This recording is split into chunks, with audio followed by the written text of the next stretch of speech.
Najnovšie správy. Armáda Spojených štátov údajne pripravuje útoky proti Iránu, aby prelomila patovú situáciu v rokovaniach. Táto informácia nabrala na sile vo Washingtone vo štvrtok 30. apríla 2026, práve v čase, keď Donald Trump zvyšuje tlak na Teherán a udržiava brutálnu požiadavku voči krvilačnej islamskej revolučnej garde, ktorá už úplne prevzala moc v Iráne. Hneď ti o tom všetkom poviem, ale teraz sa budeš chcieť prihlásiť na odber kanála, aby si zostal dobre informovaný. Informácie v reálnom čase, v najlepšej novinárskej kvalite, akú si kedy videl. Štandard dôveryhodnosti Nilson Alves. Podľa Axiosu by mal Trump dostať prezentáciu od centrálneho velenia Spojených štátov o nových vojenských možnostiach proti Iránu. Aj agentúra Reuters zverejnila túto správu a uviedla, že jednou z možností by mohla byť krátka a silná vlna útokov, pravdepodobne proti infraštruktúrnym cieľom, aby prinútila Teherán vrátiť sa k rokovaciemu stolu s väčšou flexibilitou. Pointa je jednoduchá.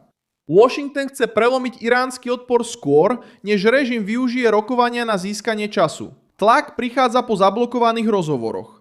Donald Trump podľa amerických médií nebol spokojný s pokrokom v rokovaniach. Podľa neho Irán urobil určitý pokrok, ale nie dostatočný. Veta, ktorú opakuje Biely dom, je jasná. Nebude žiadna dohoda, ak Teherán bude trvať na zachovaní akejkoľvek cesty k jadrovej zbrani. Toto je jadro krízy. Nejde len o diplomatický spor. Je to mocenský zápas o limity moc a bezpečnosť na Blízkom východe. Silná vojenská odpoveď ozbrojených síl Spojených štátov by mohla začať symbolickým a strategickým cieľom. Ostrov Kark v Perskom zálive je kľúčovým bodom pre exportnú infraštruktúru ropy Iránu. Ak by Washington usúdil, že režim využíva rokovania len na získanie času, operácia na ostrove Kark by bola vnímaná ako odkaz. Priamy odkaz Teheránu. Nebolo by to len útok na zastrašenie. Bola by to snaha zlomiť logistickú chrbticu režimu. Odobrať Iránu jeden z najcitlivejších prvkov jeho ekonomiky. V takomto scenári by bola správa jasná. Buď Irán príjme skutočné obmedzenia svojho jadrového programu, alebo začne strácať kontrolu nad oblastiami, ktoré podporujú jeho vlastnú silu. Najtvrdšou hypotézou by bola obmedzená pozemná akcia, pri ktorej by americké jednotky vstúpili na ostrov, aby zneškodnili vojenské štruktúry, chránili strategické body a zabránili Teheránu použiť ostrov Kark ako nástroj nátlaku na globálny trh.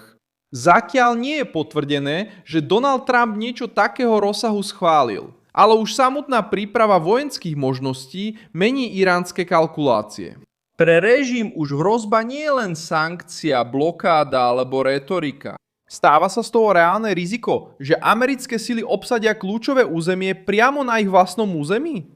A práve tento strach môže Washington využiť na to, aby prinútil Teherán vrátiť sa k rokovaciemu stolu. Bez arogancie, bez vydierania a bez ilúzie, že môže vyzvať Spojené štáty bez toho, aby za to draho zaplatil. Spojené štáty majú vojenský potenciál premeniť túto hrozbu na realitu, ak sa Trump rozhodne pritvrdiť voči Teheránu. Prítomnosť 3 amerických lietadlových lodí na Blízkom východe znamená, že v regióne je viac ako 200 lietadiel a približne 15 000 vojakov, medzi nimi námorníci a príslušníci námornej pechoty. Vytvárajúc silu schopnú útočiť, chrániť trasy a podporiť obmedzenú operáciu v Perskom zálive. Okrem toho má Washington sieť základní a možnosti vojenského prístupu okolo Iránu s formálnymi štruktúrami v Kuvajte, Bahrajne a Katare, ako aj dohodami o prístupe v Spojených arabských emirátoch, Ománe a Saudskej Arábii. Nedávne prieskumy hovoria o viac ako 10 amerických základniach a zariadeniach rozmiestnených po celom regióne. V tomto scenári by obmedzená invázia na ostrov stále bola extrémnym opatrením, ale z vojenského hľadiska nie nemožným, pretože americké sily sú už rozmiestnené príliš blízko na to, aby to Teherán mohol ignorovať. Agentúra Associated Press informovala, že Teherán ponúkol ukončiť svoj tlak na Hormuzský prieliv, ak by Spojené štáty zrušili blokádu a ukončili vojnu, pričom jadrovú diskusiu by nechali na neskôr. Pre Trumpa by prijatie tejto ponuky znamenalo uvoľniť tlak v nesprávnom čase a umožniť režimu, aby opäť odkladal jadrovú tému. Hormuzský prieliv mení tento spor na celosvetový problém. Toto je okamžitá cena tejto mocenskej hry. Kým Teherán vzdoruje, svet platí viac za energiu. Napriek tomu Trump verí, že vyššie náklady poniesie iránsky režim. Logika je jednoduchá. Ak Irán nemôže voľne vyvážať, prichádza o príjmy. Ak prichádza o príjmy, Znižuje sa jeho schopnosť financovať spojencov, bezpečnostný aparát a zvláda tlak vo vnútri krajiny. V správach, ktoré kolujú vo Washingtone, sa blokáda javí ako silnejšia výhoda Bieleho domu. Zrušiť tento tlak teraz by znamenalo dať režimu kyslík práve v momente, keď mu začína dochádzať dých. Irán je obklopený krízou, ktorú sám pomohol vytvoriť tým, že odolával skutočným obmedzeniam v jadrovej oblasti. Najcitlivejšia informácia je, že vojenský plán sa neobjavuje sám o sebe. Podľa Axiosu, okrem možnej vlny útokov, ďalšie diskutované možnosti zahŕňajú obsadenie časti Hormuzského prielivu, aby sa znovu otvorila cesta pre námorný obchod. Aj agentúra Reuters zaznamenala túto možnosť. Ďalšia hypotéza, ktorú uviedli médiá, zahŕňa nasadenie špeciálnych jednotiek na zadržanie časti zásob obohateného uránu Iránu v prípade, že nedôjde k dohode. To ukazuje, že Washington pracuje s diplomatickým tlakom, kontrolou trás a obmedzovaním jadrového programu súčasne. Skutočne.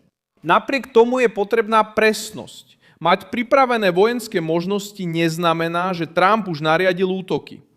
Agentúra Reuters poznamenala, že tento typ plánovania je súčasťou bežných alternatív amerického vojenského aparátu. Ale kontext zmení váhu tejto správy. Keď je prezident nespokojný, blokáda pokračuje. Hormuz zostáva pod napätím a cena ropy prudko rastie. Vojenská prezentácia prestáva pôsobiť ako rutina a mení sa na odkaz. Irán má čoraz menej času. Americká vojenská prítomnosť v regióne túto správu posilňuje. CBS News informovala, že útočná skupina lietadlovej lode by mala v najbližších dňoch opustiť Blízky východ. Ale pripomenula, že to bola jedna z 3 lietadlových lodí operujúcich v regióne. Aj pri úpravách námorných pohybov zostáva štruktúra Spojených štátov dostatočne silná na to, aby udržiavala tlak. Cieľom je presvedčiť Teherán, že odmietnutie má svoju cenu a že táto cena môže rýchlo stúpať. Al Jazeera informovala, že iránske zdroje pohrozili praktickou a bezprecedentnou odpoveďou v prípade, že blokáda bude pokračovať. Tento typ vyjadrenia slúži na domácu spotrebu a vonkajšie zastrašovanie, ale zároveň zvyšuje riziko nesprávneho odhadu. V centre všetkého stojí rozhodnutie Donalda Trumpa nepoľaviť, kým nedosiahne výsledok.